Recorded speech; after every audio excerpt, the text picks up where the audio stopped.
Hello and welcome to Games Past the Prime. This is a show where I take a look at video games and determine if they are past their prime or not. For me to do so though, there is a couple key categories which I look at. Story, presentation, and gameplay. Then there's a conclusion section at the very end where I wrap everything up in a nice little bow. You guys have read the title. You know what game we're playing. Let's take a look at Metroid Prime.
The story of Metroid Prime is one of those stories where they don't really outright tell you what is going on. Throughout the game, they expect you to pick up on the story based on what's going on and as well as scanning for story information within the game. Anyways, let's actually talk about the story. You play as Samus Aran, who is a galactic bounty hunter that also happens to be an ex-soldier for the Galactic Federation. While she no longer is a soldier within the Federation, she receives many of her missions from the Galactic Federation still. In this case, Samus intercepts a distress signal that's coming from a space pirate frigate named Orpheon. The signal was sent due to the crew being slaughtered by their own genetically modified experiments. As Samus explores the ship, she ends up at its core, where she does battle with the Parasite Queen. Once the Queen has been defeated, it ends up falling into the ship's reactor core, which happens to start the destruction of this ship. However, while Samus is attempting to escape the frigate, her suit takes enough damage that causes some of its abilities to malfunction. On her way to her ship, she sees a more robotic version of Ridley named Meta Ridley, escaping to a nearby planet named Talon 4, and Samus decides to give chase. After arriving on the Talon Overworld, Samus discovers the Chozo Ruins, the ruins of the Chozo civilization. After exploring these ruins, she finds out that the Chozo here were killed by a substance named Phazon, which came from a meteor that impacted Talon 4 many years ago. As Samus explores the planet, she will slowly start to regain her lost abilities from the explosion on the Orpheon. With continued exploration, Samus runs across the wreckage of the Orpheon where she is able to infiltrate the Phazon mines. This is where she learns of the Phazon experiments and of that of Metroid Prime, a creature that arrived on the planet with that meteor many years ago. Samus continues to upgrade her suit, and after defeating the Omega Pirate, her suit gets layered with Phazon, now making her immune to the damage it normally would cause. Samus finds the artifact temple that the Chozo built to contain Metroid Prime and to stop the substance Phazon from spreading throughout the planet. For Samus to gain access to the impact crater, she needs to collect and unite the 12 Chozo artifacts. Once she does so, Meta Ridley decides to make his appearance and attacks Samus.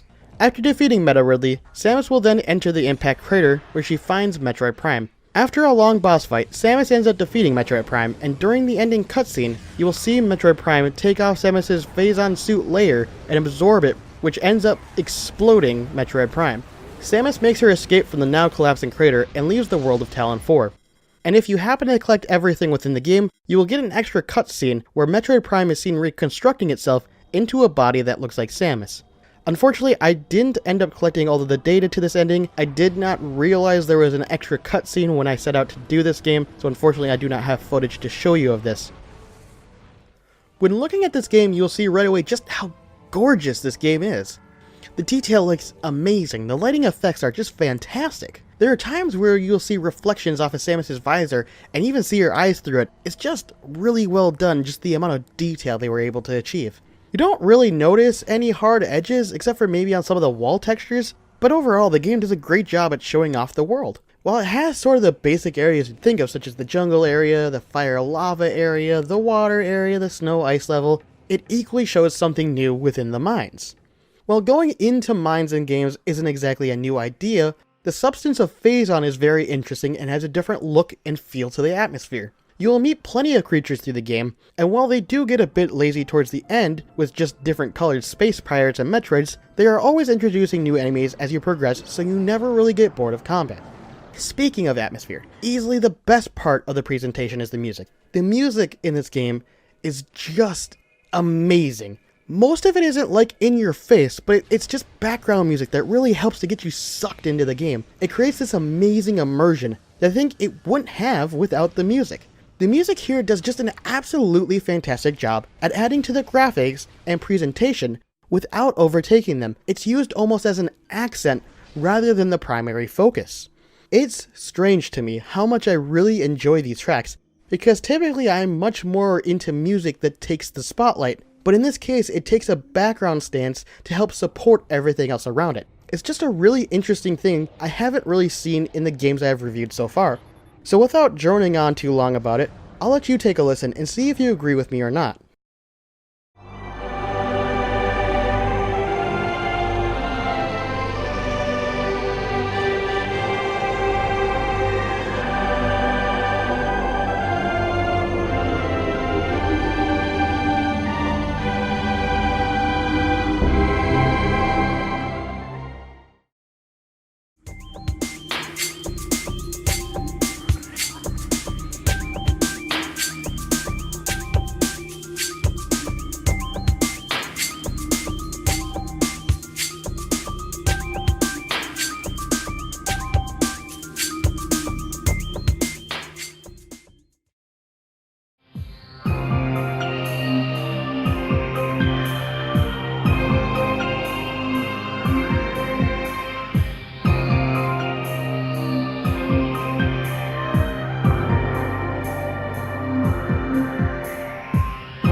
So, the gameplay for Metroid Prime is, well, a first-person Metroidvania game.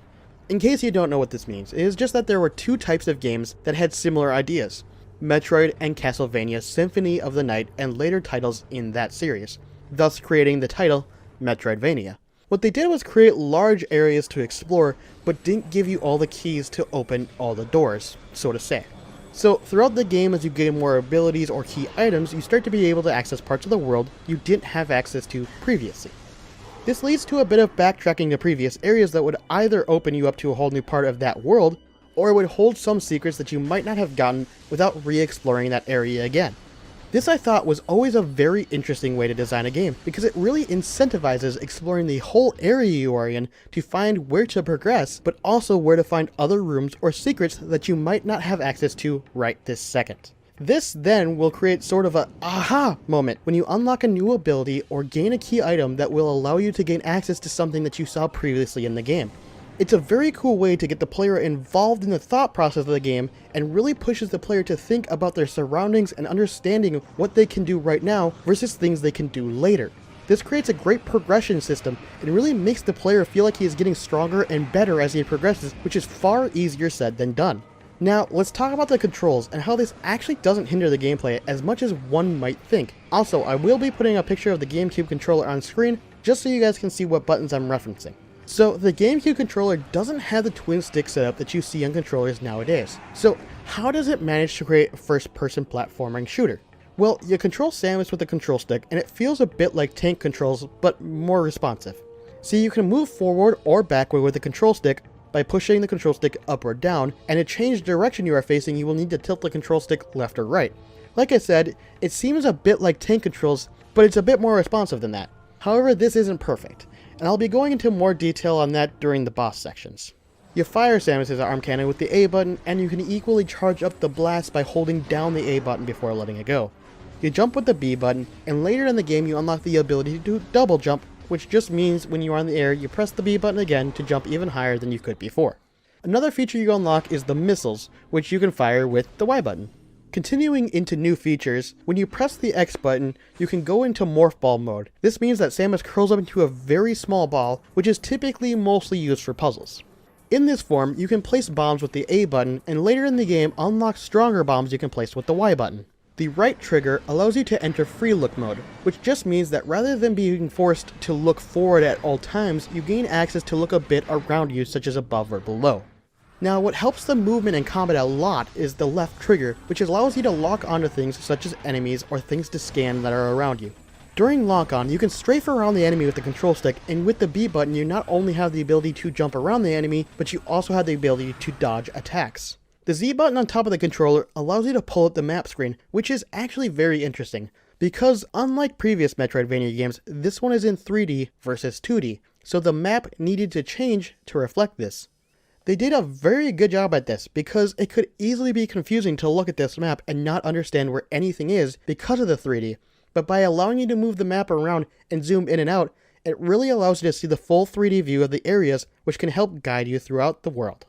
Now, throughout the game, as you continue to progress, you will come up against enemies you just can't normally see, either due to cloaking or the lights went out in the room. With the D-pad, you can change between the normal combat visor, a thermal visor, an X-ray visor, and your normal scan visor. The scan visor is actually the outlier here, because you don't really use it in combat unless you are scanning the enemy to enter them into the logbook.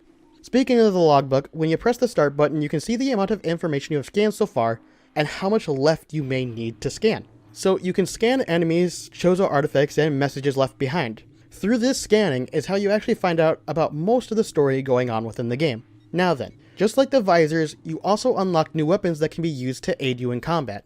You can do this by moving the C-stick in any direction. This will then select that weapon to change to.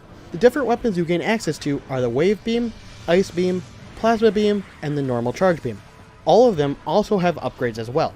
When you are charging them up using the A button, you can then press the Y button to shoot out the upgraded shot that consumes missiles from your supply.